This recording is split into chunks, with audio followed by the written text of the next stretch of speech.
Hey everyone, this is Alex, just reminding you that Hyperfixed only continues to exist because of people like you. And if you'd like to see us thrive and take on new reporting projects, we would love it if you would consider supporting the show by becoming a premium member at either hyperfixedpod.com/join or directly on Spotify and Apple Podcasts.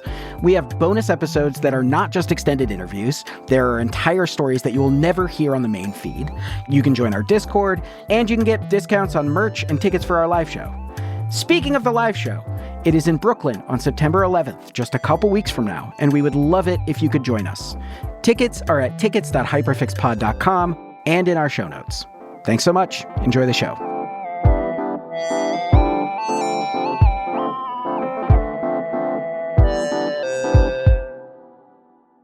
Hi, I'm Alex Goldman, and this is Hyperfixed.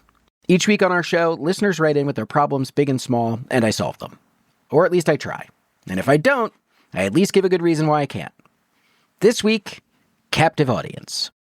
Okay, I thought this was just like an intake interview about what's going on with the thing. It is. I'm gonna record it just to get sort of like to get your facts straight. To get the honest stuff. First things first, I made the whole thing up for attention. That's awfully sneaky, just to get on podcasts. I know. I have something to promote, and then they get there, and it's like, it's me. I'm promoting myself. This delightful human is Alice Wetterland. She's a comedian, and an actor, and a podcaster. And because she doesn't make enough money doing any of that stuff, Alice also makes her own promotional videos, which is what she was doing when she stumbled upon this weird thing she reached out to us about. Here's what happened.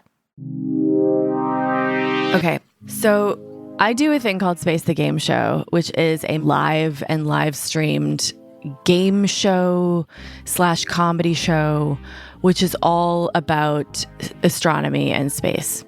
Space the Game Show happens monthly, and every month Alice gets someone to film it so that when it's over, she can comb through the footage and edit the best moments into social media clips that people at home can enjoy. But at this one show recently, Alice made a little mistake. We didn't mic the audience, so all the audience sounds are super quiet, and there's like a moment of the audience going, ooh, that was really funny, and you could hear it in the room, but in the tape, it's just like, ooh, like it was a little too quiet, you know? So our reaction on stage didn't totally make sense. So I was like, maybe I can grab an ooh from a crowd sound from Adobe Premiere, which is the video editing software I use. So Alice pops into Adobe Premiere, which has this extensive library of sounds, and she starts searching for something to replicate the ooh sound that the crowd made in the room. And when she types crowd ooh into the search field, she gets a list of all these different flavors of crowd ooh sounds. There's a small crowd ooh, and a large crowd ooh, and an outdoor crowd ooh. And as she's scrolling through this list, looking for a theater crowd ooh, her eye catches on a strange label. Prison crowd ooh. So I was like, I've never seen that before on any of the royalty-free audio platforms I've ever used. To Alice, this seems odd. And oddly specific. And like, what in the world would you be using this for? But instead of just shrugging it off, in the grand tradition of Hyperfixed, Alice dives deeper.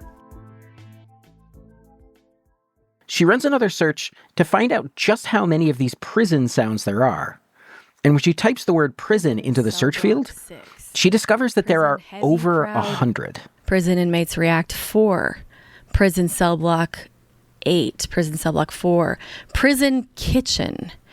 Now, the important thing to know is that just because these are labeled as prison sounds doesn't mean that they actually are prison sounds. Oftentimes, something with a label like Office Crowd will actually be a studio recording of specialized voice actors called loopers, who are brought in to replicate the ambient murmurs of an office space. And as an actress, Alice knows this. But when she clicks on a sound labeled Prison Crowd Laughter, an alarm goes off in her head.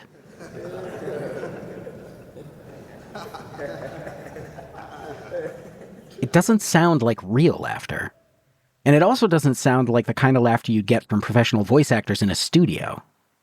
To Alice, this sounds like non-professional voice actors in an actual prison. Or otherwise put, somebody is getting prisoners to make these noises. Alice played me a bunch of the prison sounds she found in Adobe. And I have to say, they do sound like prison. Or at least what I think prison sounds like. And maybe that's because the version of prison that exists in my head is actually just the version of prison I've seen in movies. And maybe that's actually what these recordings were made for.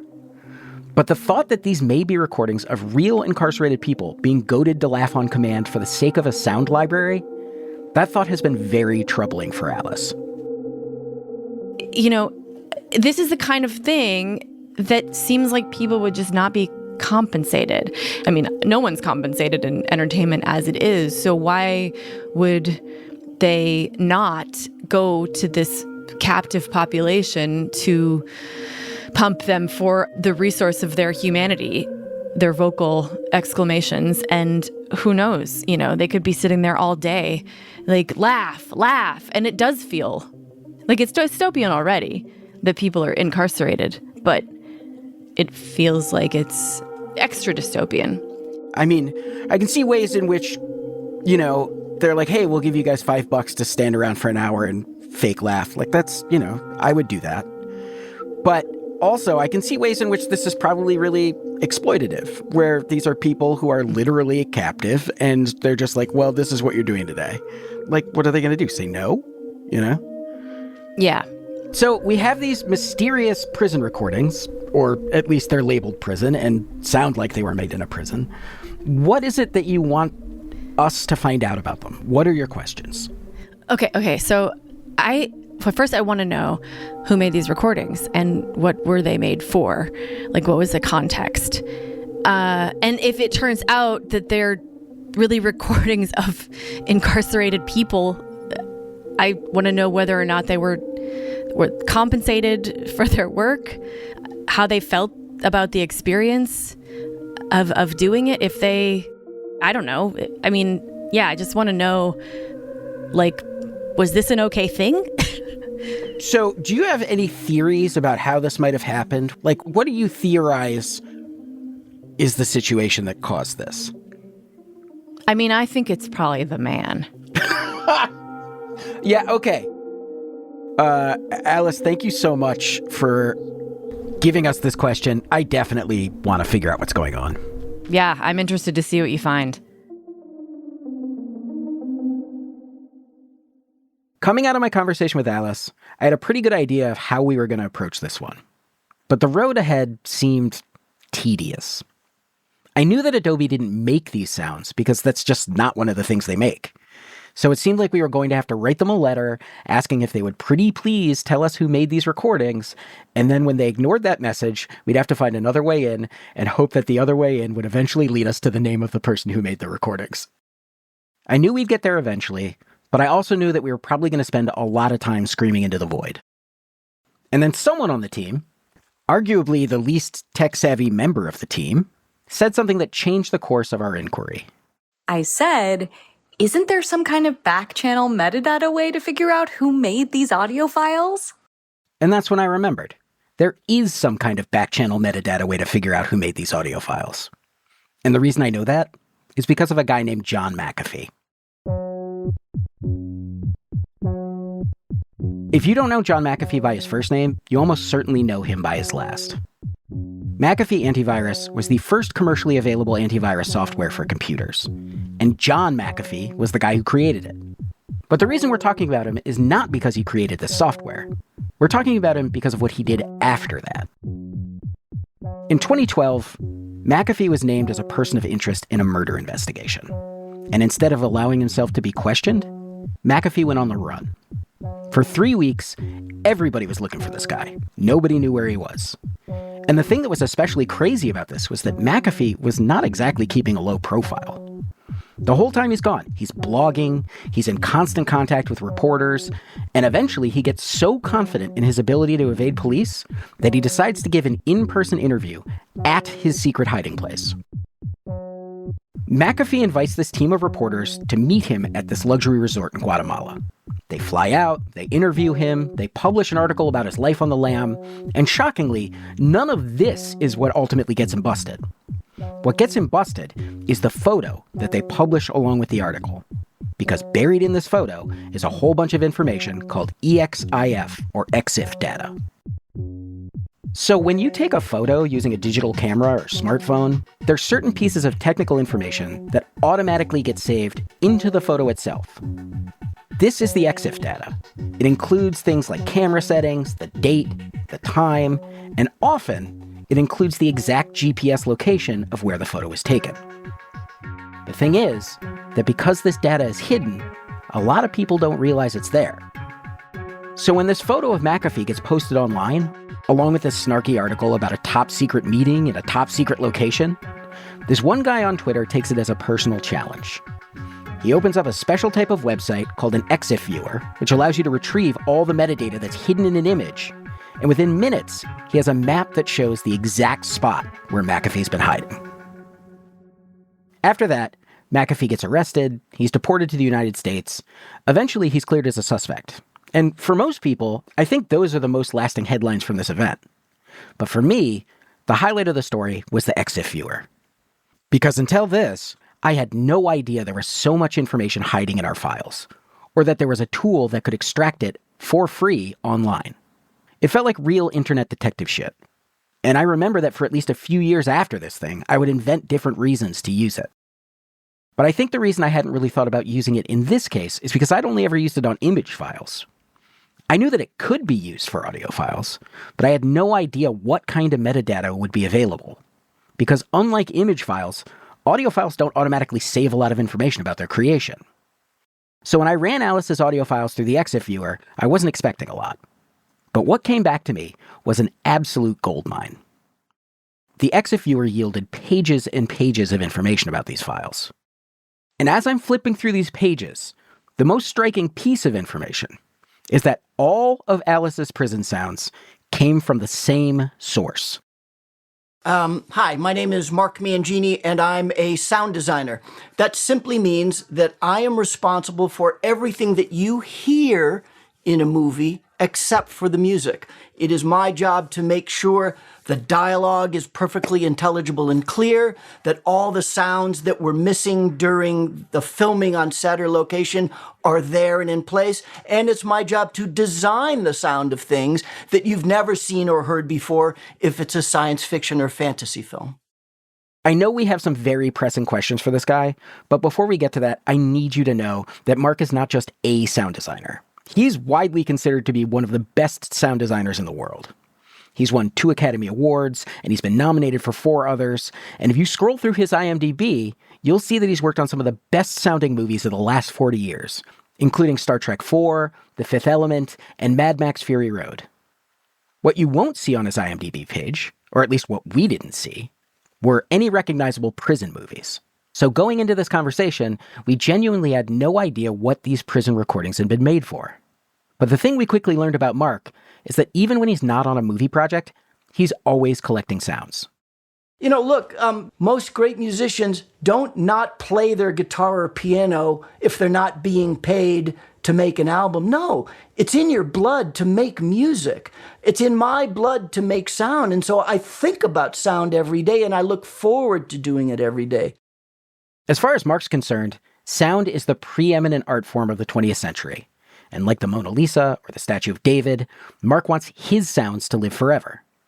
Which is part of the reason why, in 2017, he and fellow sound designer Richard Anderson packaged up thousands of recordings from their bespoke personal libraries and released them to the world, including these prison recordings that Alice found in the Adobe stock library. Now, at this point in our interview, Mark knows we're going to be asking him about one of these library sounds, but he doesn't know which one we're going to ask about. So after a long and lovely conversation, which you'll be able to hear in an upcoming bonus episode, we were ready to play the clip. Give me just a second. Okay. Here we go. And this is it. Yeah, I remember this. Oh my God, you're in trouble. Why did you say I'm in trouble? There's so many stories around this. Mark told us that these recordings were made for a Nick Nolte movie called Weeds, which tells the true story of an inmate at San Quentin who found passion and redemption in the prison's theater program. The movie came out in 1987 and quickly fell into obscurity, which is why we didn't recognize that there was a prison title on Mark's IMDb page. But the reason that Mark instantly recognized these 40-year-old recordings is because they were made under very unique circumstances. I recorded at Stateville Maximum Security Penitentiary in Stateville, Illinois. Because this movie was based on a real story and focuses on the real-life conditions of incarcerated men, the film's producers wanted to capture the real textures and sounds of prison, which are very hard to replicate. The environment of a prison, which is a raucous place 24/7, it never shuts up. It's a cacophonous din that no human being should ever be subjected to. But we had to reproduce not just penitentiary sounds, but the actual penitentiary sounds. So we got permission to go to the prison and record the ambiances and specific sounds like laughter in a theater. Now, surely the production could have hired a group of professional actors to come into the prison and laugh on cue. But that's not what happened. Because the Stateville Penitentiary, which had been home to such infamous criminals as Richard Speck and Leopold and Loeb, was also home to a group of incarcerated theater actors that called themselves the con artistes. Stateville Prison, as part of their rehabilitation program, has a very robust and successful theater arts program. And they have an actual live theater in the prison. And so they gave me, hold on to yourself, 100 lifers, put us in a theater. I stood on a stage and I walked 100 prisoners through audience reactions like light prisoner laughs and titters in reaction to Nick saying X. Not all of the men were involved in the theater arts program, but Mark says that they all performed exceptionally well. And they were also given the opportunity to be in the movie as extras. For 10 days, the production of Weeds took over part of the prison, and 250 prisoners were cast to play themselves in the movie. They staged a play and a murder and an all-out prison riot, which Mark then had to restage just to capture the sound. At the lunch break, we just sat and had a sandwich, and one of the prisoners came up to me as one of the COs stiffened, and he looked me in the eye and he said, "You ain't no effing Francis Ford Coppola."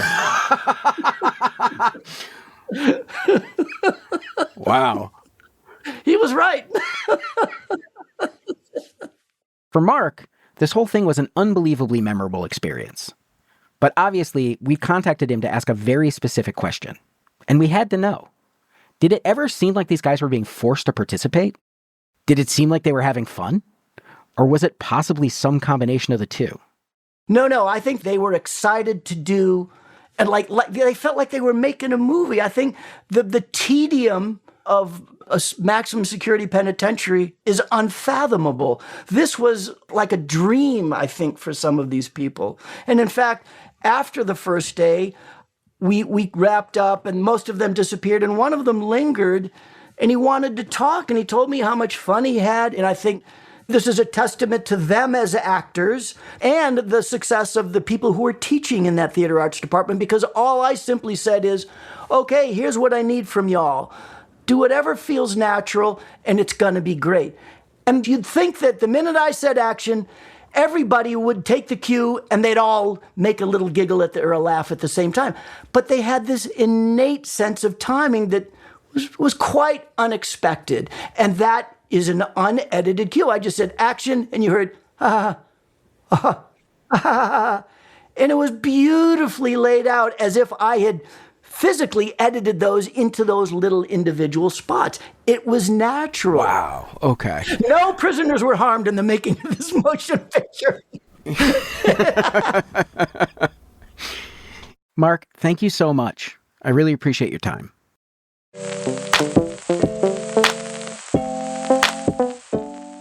Talking to Mark about this whole thing was certainly a comfort to us, but we weren't sure it was going to be enough to satisfy Alice's concerns. Because as sensitive as Mark was to the experience of these guys he was working with, he couldn't tell us what it felt like from their perspective, or even if these guys had been paid for their work. So if we really wanted to land this one, we were going to have to find one of the incarcerated men who worked on this movie.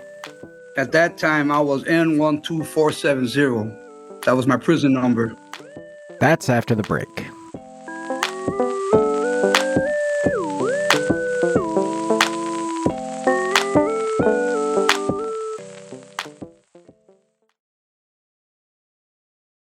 Welcome back to the show. Before the break, we met up with my friend Alice, who'd found these strange stock recordings and hadn't been able to stop thinking about them since. The recordings were labeled as prison laughter, and they certainly sounded like laughter that was recorded in a prison. And that made Alice wonder if someone had rounded up a group of incarcerated men and made them laugh on command. And technically speaking, that is what happened. The recordings that Alice found were made at Stateville Correctional Center in Illinois and feature the voices of 100 incarcerated men. But according to Mark Mangini, the legendary sound designer who made these recordings, the scene at the prison was nowhere near as dystopian as Alice imagined. As far as he could tell, this had been a great experience for everyone involved, and we didn't have any reason to doubt him. But if we really wanted to lay Alice's concerns to rest, we knew we needed the story from someone on the other side of this experience. So we set out to find one of the movie's incarcerated actors. And that's how we ended up talking to Max Cerda. At that time, I was N12470. I was a convict. That was my prison number. Nowadays, Max lives in Chicago. He works with at-risk youth and runs a nonprofit focused on helping people navigate the process of re-entry after prison. But back in 1987, Max wasn't sure that he would ever be free. You know, when I got incarcerated when I was 16, I never enrolled in a high school. I was a broken kid. I was a lost kid. I was a scared kid. I never thought I was going to get out. So, you know, I had to become a gorilla in there. For Max, life in prison was defined by emotional extremes. On the one hand, he felt like he was constantly in danger, constantly fighting for his life. And on the other, he felt profoundly and mind-numbingly bored. Every day was the same, and every day was bad. And then one day, administration announced that a film crew would be coming to the prison. And for a short time, Max's life felt different. I was excited, man. You know, I mean, you know, that don't happen. People incarcerated get picked to be part of a movie. And yeah, the homies and everybody, we was laughing about it. You know, I said, I hope I don't got no warrants out. Max wasn't a member of the prison theater program, and he didn't really care for drama. But just having the opportunity to do something different was reason enough to sign up. So when the film crew arrived, Max auditioned for a part. He figured it was a long shot because the word on the yard was that something like 600 guys had signed up for just 250 spots. And then one of the captains says, hey, man, they're impressed with you, man. They're going to call you. I said, yeah, that's some bullshit. They're going to call me. But they sure enough did. Not only did Max get picked to be an extra, they gave him a speaking part, too. During one of the riot scenes, Max's character is looking for a way to escape. He's running through the tunnels under the prison, and when he reaches a locked gate, he grabs a sledgehammer. And I said something to the effect, I'll bust this motherfucker open. He swings the sledgehammer high above his head and brings it crashing down on the gate. But instead of breaking through the lock, this prop sledgehammer, which was made of foam rubber, just crumbled in his hands. The director yelled cut, and everyone burst out laughing. Max said it was the most fun he'd had since getting locked up. And it doesn't seem like he was alone in that feeling. In researching this story, we found an article from the Chicago Tribune written by a reporter who'd actually embedded with the film crew back in the 80s. And when they spoke to the incarcerated extras, it seemed like every one of them was overwhelmed by what a positive experience it was. Not just because they were getting to run around outside their cells, but because they felt like the cast and crew were actually treating them with dignity. At least, most of them were. But Nick Nolte, he didn't want no part of us. He didn't even want to take a picture with us. Really? Wow. Yeah, he acted so different. It was wild, but we didn't care. But everybody else, all the other actors, the outside actors that came through, man, beautiful, beautiful people, trying to be empathetic to who we were and why we were there. And they even sat in the chow hall with us, you know. It was cool. It was pretty cool. I'm so glad to hear that it was a good experience for you. Look, bringing people from the outside at any given day in prison reminds people that we're not from here. We're from out there, man. And sometimes getting people from the outside world to come inside behind the wall and talk to you about this or that or filming a movie, it brings back a little of the reality that even though we're here, we're doing our time, but we're not from here. And we're from out there. This is the real world. And you get a taste of a little liberation for that moment. Over the next 10 years, Max spent a lot of time trying to heal himself. He learned to read and write. He started signing up for different prison programs. And when he finally got released from prison, his sister and daughter talked him into watching the movie that had come out of all of this, Weeds. But Max wasn't super into it. I thought it was kind of boring, man, until we got to the right scene. Until we got to the right scene, man. For one thing, his scene hadn't made it into the final cut, which was definitely a bummer. But as he reflects on it now, there was one element of the movie that really stood out to Max. The sound. It felt real, man. There's just some things you just can't fake, man. The noise, they had that down. It's all a constant concert of noises, voices, desperateness, yells, casual conversations. Whoever recorded the audio did it good, because that's how it sounds like every day and night, man.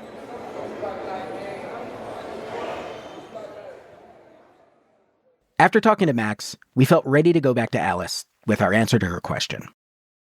We had confirmed Mark Mangini's account.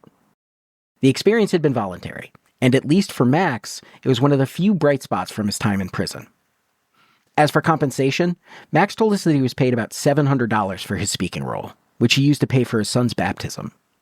And according to the Chicago Tribune story, all of the other incarcerated extras were compensated as well. The men who didn't have speaking roles were reportedly paid $20 a day, which may sound like a shockingly small amount of money. But records indicate that during this moment in the 1980s, non-union extras in Hollywood were being paid just $35 a day. So the discrepancy wasn't really that big. All of this felt like very good news. But when we reconnected with Alice, she said this. Is it weird that I'm a little disappointed? What are you disappointed about? Alex, come on. You know. You wanted me to go kick butt and take names? You wanted me to go set something right? No, I wanted to be Erin Brockovich. We would have been Erin Brockovich. Yeah, that's true, because she really did do the work. You would have more been the client in the story. Yeah, I know. That's true. Way to hold me to account. I'm sorry we ruined your Erin Brockovich moment. Oh, that's okay. That's all right. You'll have another one. We'll see.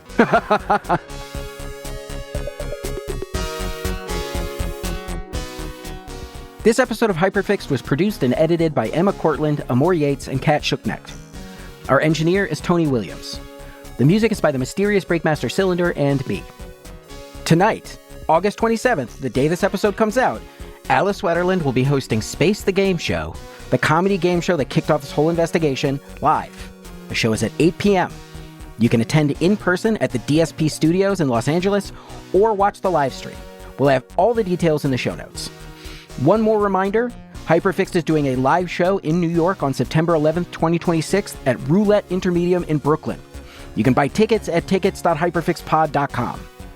Hyperfixed is a proud member of Radiotopia from PRX, a network of independent, creator-owned, listener-supported podcasts. Discover audio with vision at radiotopia.fm. Thanks so much for listening. We'll see you soon.